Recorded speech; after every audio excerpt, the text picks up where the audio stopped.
मी आज शेतात आल्या. शेतात काय काम चाललंय तर मी भांगलत होती 4 दिवस झालं, पण भांगलनच उरकणं झाल्या.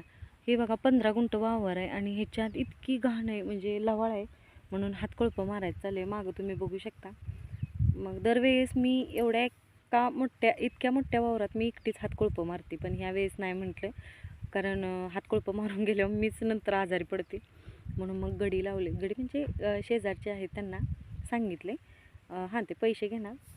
तर हे आहे माझा शेतातला पोशाख आणि हे माझं शस्त्र हे माझं शस्त्र म्हणजे माझं खुरपं, जे भांगलायला मी वापरते.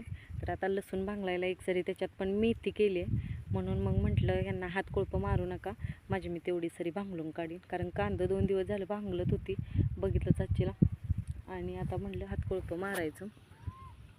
तर व्हिडिओ मी ह्याच्यासाठी केला की काही लोक म्हणतात की शेती परवडत नाही. तर शेती परवडत नाही असं काही नसतं.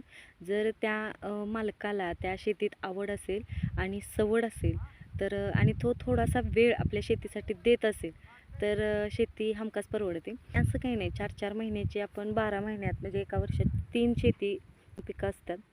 मग कधी चढ उतार होतो, एखादं पीक चांगलं येतं, एखादं पीक नाही येत.